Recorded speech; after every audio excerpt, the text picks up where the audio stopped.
आदाब।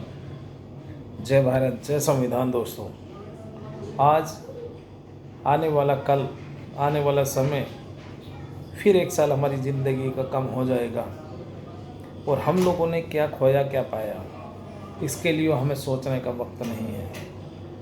आज हम लोग लाइब्रेरियों में बैठने चाहिए, हमें अपनी किताबों को ध्यान देना चाहिए, अपने समाज को, अपने संविधान को बचाना चाहिए, अपने संविधान को पढ़ना चाहिए।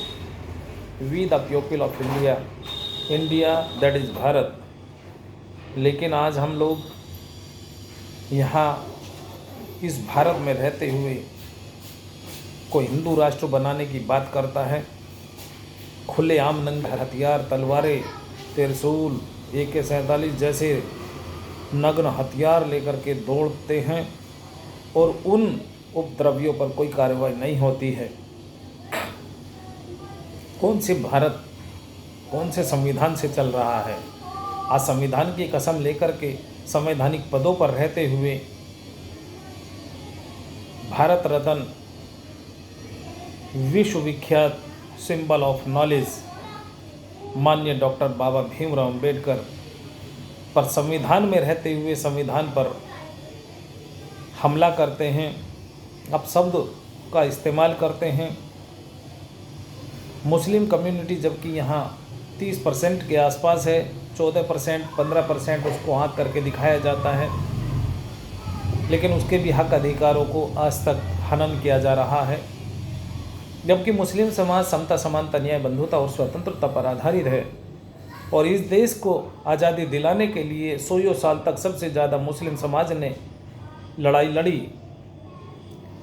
और जब इस देश में मुस्लिम नहीं था तो उस टाइम पे ऊंच नीच, पाखंडवाद, अंधविश्वास, मूर्ति पूजा, पत्थर पूजा और यहाँ तक कि बहन बेटियों को देवदासी बना करके मंदिरों के गर्भगृह में रख करके उनके साथ दुष्कर्म किए जाते थे। सर्वविदित है, इतिहासकार भी बताते हैं, पढ़ते हैं। सुप्रीम कोर्ट, हाई कोर्ट में भी याचिकाएं दायर हुई तो उसमें भी जवाब आए। और हमारा देश का नाम भारत है, इंडिया है, नॉट हिंदुस्तान, नॉट हिंदू। हिंदू कोई जाति, धर्म, कोई मज़हब नहीं है। लॉ की किताब यदि कोई पढ़ते हैं तो उसमें भी सारी क्लियर जानकारी दे दी गई है। ये एक फ़ारसी भाषा का शब्द जो कुछ मुग़ल लोग या कोई मुस्लिम समाज के या अन्य मज़हबों के लोग यहाँ इस देश पर आए तो इस देश का नाम सिंध प्रांत होते हुए सिंधु घाटी की सभ्यता बड़ी फेमस थी। तो उसमें एस नाम का लफ्ज़ का उच्चारण ना होते हुए है की आवाज़ निकलता हुआ तो हिंद, हिंदुस्तान, हिंदू कहा गया। और यदि फ़ारसी भाषा में देखते हैं तो उसका गलत ही अर्थ निकलता है कि वो गलत, काले कलूटे लोगों को, चोरों को कहा जाता था।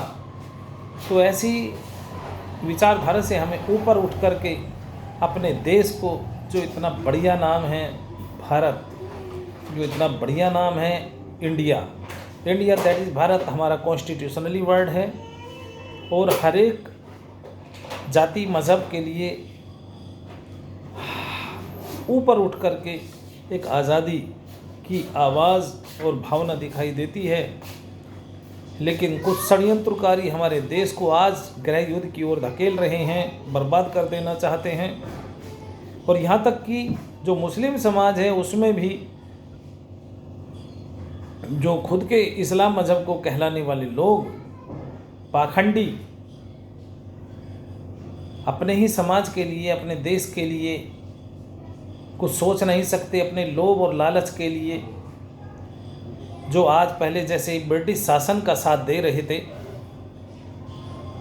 वो आज मनुवादी विचारधारा वाली पार्टी भारतीय जनता पार्टी का साथ दे रहे हैं। और भारतीय जनता पार्टी पूरी खुलेआम देश को बेच रही है। पूरे हमारे देश का विदेशों से काला धन लाने का वादा करके हमारे देश का जो उज्जवल धन है, साफ सुथरा, खून पसीने की कमाई, गरीब मजदूरों की, किसानों की, इस देश के मूल निवासियों की, उसको ऐसे ही विदेशों में भगा दिया जा रहा है, भगा दिया गया है। उनके ऊपर कोई भी आज तक आरोप प्रत्यारोप का काम नहीं करते। जो यहाँ नशीली व्यापार, नशीली कारखाने चला रहे हैं, उन लोगों का ये सरकार साथ दे रही है। क्या ऐसी सरकारों का हमें साथ देना चाहिए? जबकि संवैधानिक में लिखतम है, बख्तम नहीं है।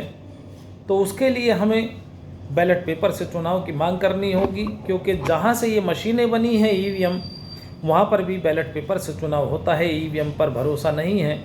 और जो यंत्र है, जो इलेक्ट्रॉनिक मशीन है, उसको कहीं से भी कंट्रोल किया जा सकता है। लेकिन कुछ मनमानी करके लोग देश पर राज कर रहे हैं, और जो शिक्षित इंजीनियर, डॉक्टर होते हुए भी उनको भी वैज्ञानिक दृष्टिकोण, मानवतावादी दृष्टिकोण से दूर रख करके पाखंडवादी, अंधविश्वासी बनाया जा रहा है। जानवर से भी बदतर उनको जानकारी दे करके उन्हें जानवर बनाने का भी षड्यंत्र चल रहा है। दोस्तों, उससे ऊपर उभरने का समय है। आने वाला साल आप नई शिक्षा, नई रोशनी के साथ, नए उज्ज्वल विचारों के साथ आपका साल शुभ हो। बहुत बहुत बधाइयाँ, बहुत बहुत धन्यवाद कि आपने बात सुनी और इस पर अमल करेंगे और अपने देश के लिए जागृत होंगे। मैं राजुद्दीन गादरे एक बार और दिल की गहराइयों से आपको हार्दिक शुभकामनाएं देता हुआ आशा और उम्मीद करता हूं कि आने वाला वक्त, आने वाला कल आप लोगों के लिए बहुत मंगलमयी हो, बहुत शुभ चिंतक आपका बना रहे, एक दूसरे का विचार साथी, दोस्त, भाईचारा कायम करें। हिंदू मुस्लिम से ऊपर उभर कर सोचें कि इस देश में रहने वाला बौद्ध विचार कहाँ है, इस देश में रहने वाला सिख विचारधारा कहाँ है, इस देश में रहने वाला ईसाई कहाँ है, इस देश में रहने वाला लिंगायत, द्रविड़, इस देश का रहने वाला मणिपुरी कहाँ है, कौन से वक्त में गुजर रहा है, अपना जीवन जिंदगी जी रहा है। तो हम लोगों को सबकी विचारधाराओं पर इंगित करते हुए, एक दूसरे का सम्मान करते हुए, सभी का भारत है, सभी का इंडिया है, सबको हक अधिकार मिले, हिस्सेदारी मिले, जितने जिसकी संख्या भारी उतनी उसकी हिस्सेदारी मिले, तो हम लोग उस विचारधारा पर काम करेंगे अपने देश के लिए, आने वाले टाइम के लिए, उज्ज्वल भविष्य के लिए। सभी को एक बार और दिल की गहराइयों से हार्दिक बधाइयाँ। जय भारत, जय संविधान, जय मूल निवासी, जय भीम, जय खालसा, सत श्री अकाल, आदाब, जय जोहार।